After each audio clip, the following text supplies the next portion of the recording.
ಪರಮ ಪೂಜ್ಯ ನಿರ್ಮಲಾನಂದ ಸ್ವಾಮೀಜಿಯವರ ಪಾದಾರವಿಂದಗಳಲ್ಲಿ ನಮಸ್ಕರಿಸಿ, ರಾಮಕೃಷ್ಣ ಆಶ್ರಮದ ಪರಮ ಗುರುಗಳ ಪಾದ ನಮಸ್ಕರಿಸಿ, ಚಂದ್ರವನದ ಸ್ವಾಮೀಜಿಯವ್ರಿಗೆ ನಮಸ್ಕರಿಸ್ತಾ, ಸೋಮೇಶ್ವರನಾಥ ಸ್ವಾಮೀಜಿಯವರಿಗೆ ನಮಸ್ಕರಿಸುತ್ತಾ, ಇವತ್ತು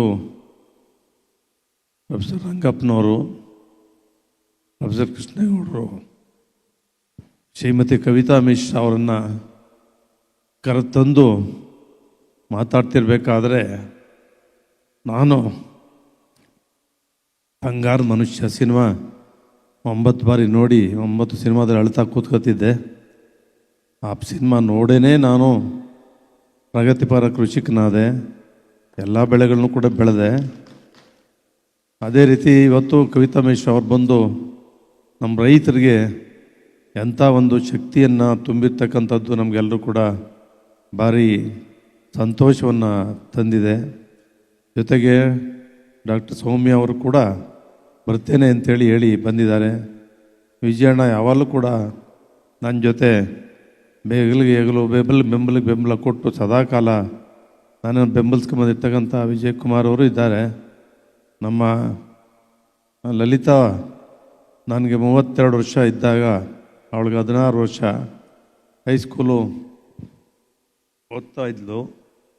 ನಾನು ಬಟ್ಟೆ ಸೊಸೈಟಿನಲ್ಲಿ ಬಟ್ಟೆ ತಂದು ಮಫತ್ಲಾ ಗ್ರೂಪಿಂದ ಬಟ್ಟೆ ತರ್ತಾಯಿದ್ದೆ.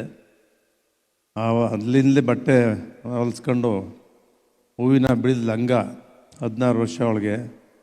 ಒಬ್ಬರು ನನಗೆ ನಿಮ್ಮ ತಾಯಿ ಹಿಂಗಂತ ಇದ್ದಾರೆ, ನಾವು ಎಲ್ಲ ಕಡೆ ಹೆಣ್ಣು ಕೊಡ್ತೀವಿ ಮಾಡ್ತೀವಿ ಅಂತೇಳಿ ಎಲ್ಲ ಕಡೆ ನೋಡ್ತಾಯಿದ್ರು. ನಮ್ಮ ದಲಿತ ಚಲೋಯ್ಯ ಅಂಥೇಳಿ ಅವರು ನಮ್ಮ ನಿಂಗೇಗೌಡರಿಬ್ಬರು ಹೆಣ್ಣು ನೋಡ್ಕೊಂಬಂದವರು ಮಾತಾಡ್ತಾ ಎಲ್ಲ ಚೆನ್ನಾಗಿದೆ ಮಾಡ್ಕೊಬಂದು ಕೊನೆಯಲ್ಲಿ ಒಂದೇ ಮಾತು ಹೇಳಿದ್ದು, ಅವ್ರಿಗೆ ಇದೇ ಇಷ್ಟ ಅಂತ ಹೇಳ್ದ. ಅವ್ನು ಹಂಗೆ ಅಂದ ಕೂಡಲೇ ಬನ್ನಿ ಮನೆಗೆ ಅಂತೇಳಿ ನಮ್ಮನೆಯಲ್ಲೇ ಒಬ್ಬಟ್ಟು ಮಾಡಿಬಿಟ್ಟು ನಾನೇ ಮದುವೆ ಮಾಡ್ಕೊತೀನಿ ಅಂತೇಳಿ ನಮ್ಮನೆಯಲ್ಲೇ ಸ್ವೀಟ್ ತಿಂದು ನಾವು ಆ ರೀತಿ ಮದುವೆನೂ ಕೂಡ ನಾವು ಇದರಲ್ಲಿ ಗುರುಕುಲದಲ್ಲಿ, ರಾಮಾನುಜ ರೋಡಲ್ಲಿ ಗುರುಕುಲದಲ್ಲಿ ನನ್ನ ಮದುವೆ ನಾನೇ ಮಾಡ್ಕೊಂಡಿದ್ದು. ಆ ರೀತಿ ಅವಳು